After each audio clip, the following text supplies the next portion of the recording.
Une vérité générale en fait qui s'était imposée dans mon esprit. Et franchement, je regarde dans ses yeux et je suis là, il va mourir. Je ne sais pas pourquoi, mais je suis un peu stressée de faire cette vidéo. Je vais vous parler de quelque chose que je vis, que j'ai vécu, des choses paranormales qui me sont arrivées. Et c'est pas des choses du genre ah j'ai vu un fantôme ou j'ai vu quelque chose de bizarre ou il y a eu du bruit chez moi. C'est des choses plus profondes, des sensations que j'ai eues au fond de moi qui m'ont fait douter. Quand vous avez dû voir le titre, je sais pas si vous allez me prendre juste pour une folle. Bref, parce que moi-même en fait j'ai du mal à le concevoir dans mon esprit. On est période d'Halloween, alors je trouvais ça bien de faire cette vidéo là. Parce que je pense qu'il y en aura que une sur ma chaîne. En vrai, je sais pas. Au début, j'ai cru que c'était du hasard. Mais quand ça arrive plusieurs fois, le hasard ne peut plus être une excuse. Il me semble qu'il y a une phrase qui dit que si ça arrive une fois, c'est un hasard. Si ça arrive 2 fois, c'est une coïncidence. Et si ça arrive 3 fois, c'est que c'est avéré. C'est qu'il y a quelque chose. C'est une conception pour moi qui me paraît très abstraite. Je suis assez cartésienne, je pense, très terre à terre. Mais je peux pas nier que tout ce qui a pu se produire, je peux pas l'expliquer. Mon entourage a pu se rendre compte que ce n'est pas dans ma tête. J'ai l'impression que plus les années passent, plus ça se produit et ça me fait un peu peur en vérité. Tout ce que je vais vous dire, c'est des choses réelles qui me sont arrivées. Après, vous en faites ce que vous voulez. Vous en faites vos propres observations et franchement, je serais ravie de lire ce que vous en pensez. Depuis toute petite, je suis très observatrice. Je remarque tout, je fais attention à tout. Pourquoi ? Parce que je suis une grande introvertie et j'aime pas trop me mêler aux autres, donc je suis plutôt du genre à me rester au fond de la pièce et à observer tout le monde. Ça a développé ma capacité à observer le monde qui m'entoure. Et franchement, je pense que ça peut être une explication à ce que j'ai pu vivre. Depuis enfant, je devine des choses. Un exemple, donc j'étais peut-être au collège, je discute avec ma mère dans la cuisine et on parle d'un ancien élève qui était avec moi en primaire et franchement ça fait des années qu'on l'a pas vu, qu'on n'en a pas entendu parler, il est pas sur les réseaux. Franchement le gars a disparu. Ok. Et en fait, je sais pas pourquoi, je sais pas d'où ça sort, mais je pense à lui. Ma mère était en train de fumer et en fait, elle était du coup à la fenêtre.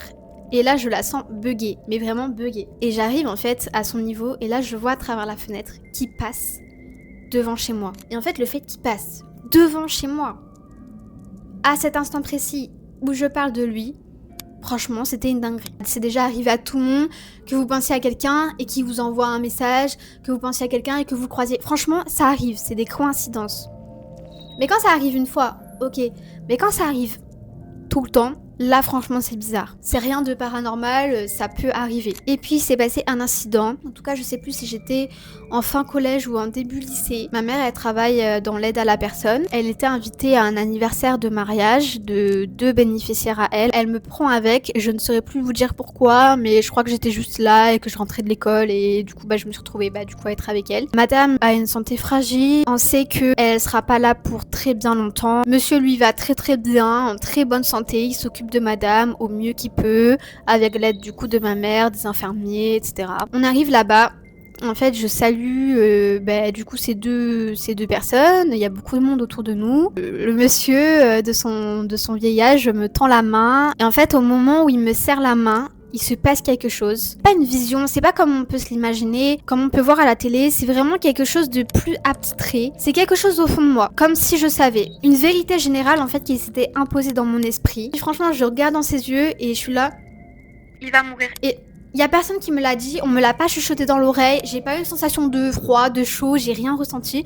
Juste au moment où je lui ai serré la main, je savais. C'était pas une sensation triste, c'était pas une sensation... Vraiment, il y avait zéro sensation qui s'accompagnait avec cette vérité générale. C'est comme si je disais que son prénom, on va prendre un prénom imaginaire, mais Sébastien, ça c'est une vérité générale, il s'appelle Sébastien. Et c'est la même sensation que j'ai, c'est Monsieur va mourir. On quitte cette salle de spectacle, on part. Je me souviens avoir dit à ma mère que est-ce que monsieur Untel va bien ? Elle me dit oui, il va très bien. Et je lui dis mais t'es sûre ? Franchement, je lui montre que j'ai un doute. Elle me dit mais pourquoi tu me dis ça ? Et moi je lui dis franchement, je sais pas, je voulais pas lui dire les choses claires et nettes, vous voyez, j'étais tellement troublée, je me suis dit mais je suis folle, mais franchement c'est n'importe quoi. Et je lui dis j'ai l'impression que il va mourir. Je sens qu'elle est un peu étonnée et qu'elle est là, mais non, pas du tout. Si quelqu'un devait mourir demain, ce serait madame, ce serait pas monsieur. Les mois passent, franchement on n'y pense plus. Et là ma mère vient me voir, elle me dit ouais monsieur Untel est décédé. Et là vraiment on se regarde, et en fait je vois dans son regard que elle sent qu'il s'est passé un truc en fait. Et je lui dis ah mais sérieusement, mais qu'est-ce qui s'est passé? Bah du coup c'était cancer généralisé. Ils l'ont su du jour au lendemain et en fait en quelques semaines il était parti quoi. Personne ne pouvait s'y attendre. Le fait que j'ai eu cette information ancrée dans mon esprit comme quoi il allait partir alors que rien ne pressentissait à sa mort. Et qui partent, vraiment je vous dis, je pense qu'il s'est passé même pas 2-3 mois, ça a pas de sens. Deuxième chose qui s'est produit, enfin c'est similaire à ce qui s'est passé juste avant. On est bien des années plus tard, je suis en supérieur, ma mère me dit qu'elle est à l'hôpital, elle accompagne une de ses amies les plus chères, en tout cas les plus proches. Elle a un rendez-vous médical là-bas. En fait, pour checker des plaques de boutons qu'elle a commencé à avoir sur le corps. Rien de très grave. Cette amie, je ne l'ai pas vue depuis bien longtemps. Depuis des mois et des mois, voire un an. Parce que du coup, je suis partie du domicile familial. Je rentre que très rarement. Donc franchement, j'ai plus eu l'occasion de la voir. Donc je rejoins ma mère. Et là, cette même vérité générale s'impose. Là, je sens que ça commence à me toucher plus profondément parce que c'est quelqu'un de très proche. Là, je me dis c'est pas possible en fait. Je me dis c'est peut-être juste le fait que je sois à l'hôpital. Peut-être je me dis c'est juste le contexte. Je suis là, je suis assise en fait. Ma mère est là.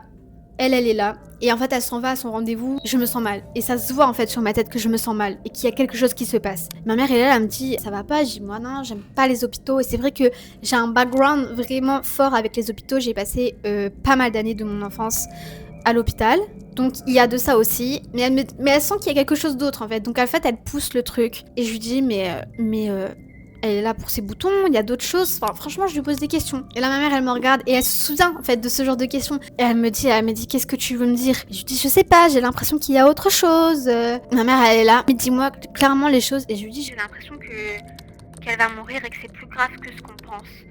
Et elle me dit, mais non, mais c'est que des boutons, c'est que des plaques, c'est rien du tout. Je lui dis, non, mais je pense qu'il y a autre chose. Enfin, moi, je rentre dans mon petit appart étudiant, les semaines passent, et ma mère, elle me contacte, elle me dit, écoute, a fait des analyses complémentaires, et le diagnostic est tombé, le cancer. Elle est partie en un mois. Juste y penser, ça me trouble, je vous jure que ça me rend...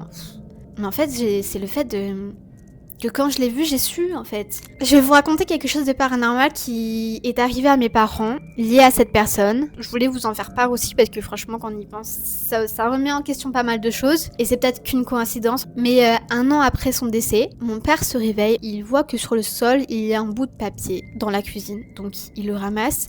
Et en fait, c'est l'avis de décès de cette amie. Ma mère l'avait mis sur le côté du frigo. Elle l'avait gardé, elle l'avait jamais enlevé. Et puis, ma mère se réveille quelques heures plus tard. Elle voit ce papier sur la table et elle est là un peu déconcertée. Il lui dit oui, je l'ai trouvé ce matin, c'était sur le sol. Bref. Et ma mère lui dit mais tu sais quel jour on est? Mais il est là un peu bah non. Aujourd'hui, ça fait un an qu'elle est décédée. C'est fou parce que le papier est tombé pile le jour des 1 an de son décès.